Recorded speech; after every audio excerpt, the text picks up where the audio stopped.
Hi everybody, this is Casey of Upcycled Island, and today I'm going to show you how to wind a bobbin. Bobbins come in all shapes and sizes. Well, they're going to be round, but they're going to be different widths. Look in your instruction manual and it should tell you the type and size bobbin that you need.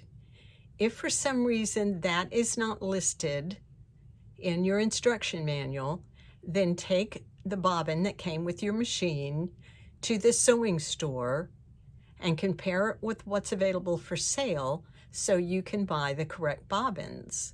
Now, the bobbin that we're going to use today for the machine that we are winding the bobbin on is a plastic bobbin. And it's a clear plastic bobbin. Plastic bobbins, they also come in pink and blue and I don't know what all other colors. It has one hole on each side. Let me put my hand behind it. It has one hole. It has one hole on this side that the thread goes through when you thread the bobbin. And then it has the notch right there that goes on the bobbin winding spindle. There are also metal bobbins. Here's one. It's got 3 large holes and a small hole. Here's another metal bobbin, very common to Singer machines through the years. And here is another metal bobbin. It doesn't have holes, it has an extended notch. Well, the one we're going to use today on the machine that we're threading is the plastic bobbin, and we have to rethread the machine for bobbin winding, and that all happens on the top of the machine. Let's look at that. Here's what we're looking at.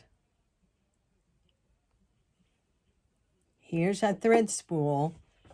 The thread is going to go around this little round disc, and then it's going to go to the bobbin. This we'll put on this spool here, and it moves over to the right when we're winding our bobbin, over to the left when we are not.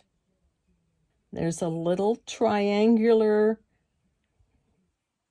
piece that comes out, and that is where this little notch, there's a notch on the bobbin, and that goes over that protrusion. Taking our thread and putting it around that disc, and then from the inside of the bobbin to the outside, we're going to thread through that hole. Then we're going to place the bobbin on the bobbin winder so that notch is over the protrusion, that little triangle. Now, another thing that we do when we're winding a bobbin, let me show you this. Here's your hand wheel. While the bobbin is winding, we're going to pull this hand wheel out. So that's the hand wheel out, that's the hand wheel in. We're going to pull it out when we wind the bobbin. So, hold on to the machine, pull the hand wheel out. Now we're ready to wind the bobbin. What pulling this hand wheel out does, it stops the needle from going up and down. That may be a little different on your machine. On some machines, you don't pull out or push in the hand wheel. Look at your instruction manual to see what you should do with your machine. Some hand wheels have 2 parts, and you hold on to one part, and then on the outer part you turn it the opposite way, and that disengages the needle going up and down. On some machines, merely pushing the bobbin winder over to its active position is all it takes to disengage the needle from going up and down.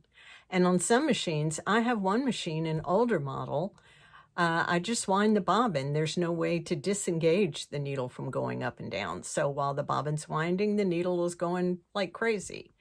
So each machine is different. Look at your instruction manual so you'll know what to do. Now I take some extra thread and wind it around my finger. Push the bobbin over to the right so it's against this little round thing. And presser foot, push on the presser foot. Oops, not the presser foot, the foot pedal. Push down on the foot pedal. After it's wound a little bit, now I held this taut.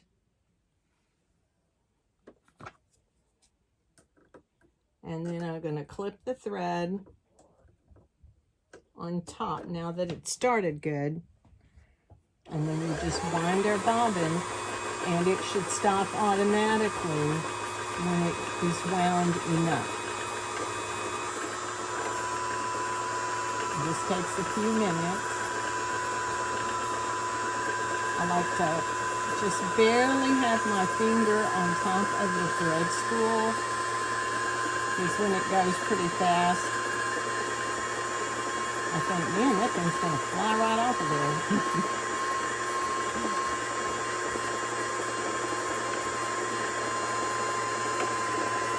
And we're just about done. Okay, it stopped spinning, so that means our bobbin is wound. We just clip our thread, push our bobbin winder over to the left.